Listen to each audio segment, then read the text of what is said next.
When you buy a car, do you go for looks, price or safety? If it's safety, you might be in for a surprise. The global new car assessment program, an independent British charity, has been testing the safety of cars in Europe and other parts of the world. Their recent tests revealed that while vehicles sold in SA do meet all the required regulatory standards, our regulatory standards are far too low. Devi Sankri-Govender has this report. December is coming, and along with the presents and tinsel comes the annual spike in our road carnage. 140,000 road deaths in the last 10 years. Cost to country, 160 billion rands annually. At the AA, CEO Collins Khumalo is astonished by these costs in both rands and lives. Africa as a continent ranks the highest in the world, despite the fact that Africa has got the lowest penetration of vehicles, and hence we as the AA decided that this is one thing that we want to focus on and make a difference on. The AA knew they couldn't fix it all, but they could do something. So in 2017, they began to look at the cars most of us were driving, and they asked a simple question. How safe are we inside those cars in the event of an accident? For the last 7 years, Global NCAP, or New Car Assessment Program, an independent British charity, has been testing the safety of cars in Europe and other parts of the world. Their aim is to reduce road deaths internationally, and their tests are accepted by manufacturers worldwide. But we have never done these tests until last year, when the AA teamed up with Global NCAP, bought 5 entry-level cars off the floor anonymously and sent them to the German AA club for testing. The cars are crashed at 64 kilometers per hour. In the back, the dummies replicate an 18-month and 3-year-old child. Their first results were released in November last year. The 5 cars were the Polo Vivo, the Chery QQ3, the Renault Sandero, the Datsun Go Plus, and the Toyota Etios. Our best car yet was the Toyota Etios that came up with 4 stars, and that did exceptionally well on our debut program. There are 2 sets of stars for each car, one for driver and passenger safety and another for child safety. The Polo Vivo and the Renault Sandero both got 3 stars for driver and passenger safety. David Ward, Secretary General of Global NCAP, explains. A 3-star car is acceptable in the sense that it would pass the UN regulatory test. What you really don't want as a manufacturer is to get 0 stars. Bad luck then for the Chery QQ3, sold in South Africa until last year and rated the worst of the 2017 sample with 0 stars. 0-star cars, that's showing you that there's an extraordinarily high risk of fatal and serious injury. The most staggering thing for us was that the skull of the dummy that was used in the test actually broke the steering wheel. But in a statement, the Chery distributors said when Chery vehicles were sold in South Africa, they met all the required regulatory standards of the National Regulator for Compulsory Specifications, or NRCS. But that's just the problem, says Khumalo. Our standards are far too low. My biggest bugbear at this point in time is that some of our minimum requirements are very low. The vehicles that are out there in the market that are performing badly meet the minimum requirements that have been set up in this market. Only marginally better in 2017 was Nissan's Datsun Go Plus, with 1 star for driver and passenger and 2 for the children at the back. Nissan told Carte Blanche that safety of their customers is their top priority and that all their cars meet or exceed regulations in all countries in which they are sold.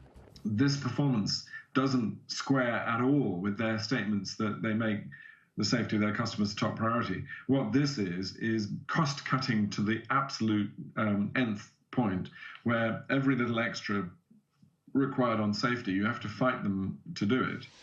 Global NCAP also rated the body shell as unstable. So if you added more weight and speed, we could possibly expect further injuries to the passengers. Body shells nowadays, they just shouldn't be failing anywhere. This is absolutely basic safety engineering, which has been known about for about 25 years. So it's not like this is new. They know exactly what they should be doing. Last month, stung by global NCAP's tests, Nissan finally added a passenger airbag and anti-lock brakes as standard to the new models. And they're exploiting lack of regulatory requirements in countries like South Africa to get away with substandard vehicles. So why don't we just raise the standards? That's the job of the national regulator here at the Bureau of Standards. They made repeated promises to answer our questions, but they never did. After days of their excuses, we gave up. Devi, full stop. Now the AA want the NCAP results displayed on the cars, so you at least can make an informed choice. This year, they repeated the exercise. Only 4 cars were tested.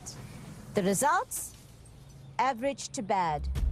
They bought a Nissan NP300 or hardbody, the basic models of the Toyota Yaris, the Kia Picanto, and the Hyundai i20. The AA's Leighton Beard took me through some of the findings. On the Kia Picanto, the body shell was rated as stable. It got a 3-star rating and it got a 2-star rating. There was an issue with a car seat in this, where it unlatched from the seat on the back, and that is currently under investigation. Kia have responded that the test did not show any manufacturing defect of the car seat, but rather malfunctioning of the seat itself. They also say that there's a single body shell design used for all Kia Picantos, and there are no structural differences between the models sold in South Africa and those sold in Europe, for example.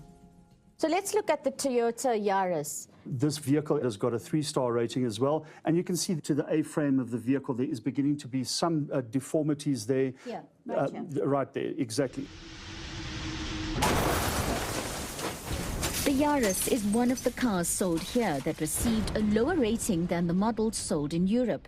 Technical Director of NCAP, Alejandro Furas. I would say the South African cars, at least the ones we have tested, most of the cars in the fleets that are looking like the European ones, in most of the cases, vast majority, they are offering less safety than in Europe. Of the 6 manufacturers we approached, Toyota was the most transparent.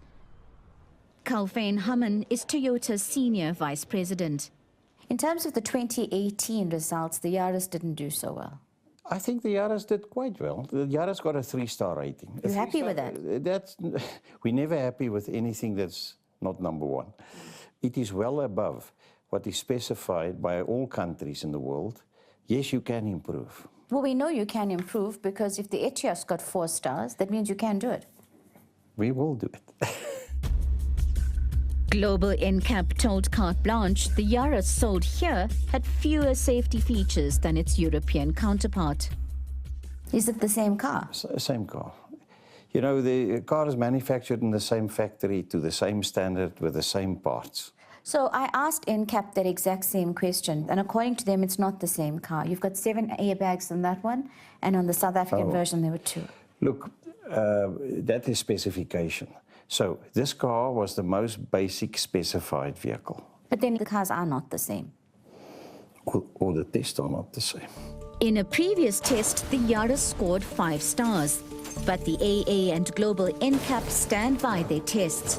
They say that the difference between 7 airbags and 2 airbags is significant for safety.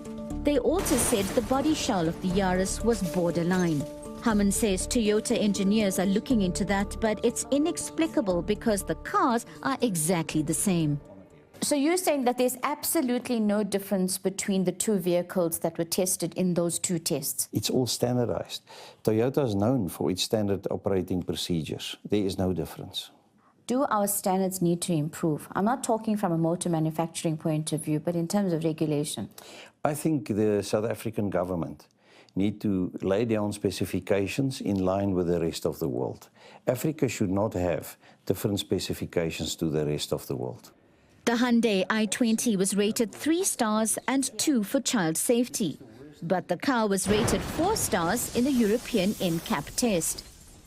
For us, obviously, the concern is that you're getting a vehicle in South Africa that is either priced exactly the same or maybe a little more expensive than what you're getting in Europe, but it doesn't have all the safety features. When we tested the car, we noticed that the structural performance was not the same as the European version of the car. We compared both technical data of both cars, and clearly the car for South Africa, the structure showed lower performance than the one for Europe. The European version has a stable body shell, while the South African car tested as unstable. Hyundai sent a statement saying they take vehicle safety extremely seriously, that the 3 stars are acceptable and the i20 meets and exceeds all South Africa's regulations. Beneath the scheme, the car actually behaved in a completely different way to the European one. But the shock finding comes here with the Nissan hardbody, sold in South Africa for over 300,000 rands and advertised with a safety shield and 2 airbags. But the global NCAP tests proved this car should be called the Nissan softbody. It got 0 stars for the passenger and driver. You can see here, for instance, this is where the door goes, and it should fit into that A-frame over there, and it doesn't, because this thing has crumpled completely over here, and this A-pillar then came out there. So the impact of this is enormous. Take a look at what happens to it at only 64 kilometers per hour with no load in the back. Even though it has airbags, it's a devastating 0-star car, very high risk of fatal and serious injury. The car is fitted with airbags, but frankly, in a crash like this, there would have been very little help.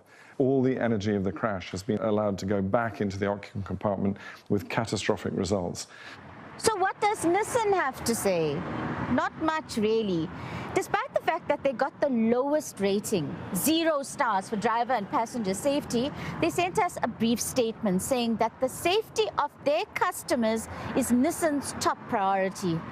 Global NCAP has called for it to be removed from the market. Ward has also responded to Nissan's statement to us. I dispute completely that safety is their top priority. I think they wouldn't be allowed legally to get away with a car as bad as that in better regulated markets. The AA is determined to continue with this campaign in the hope that drivers, government and manufacturers here all take our death toll seriously.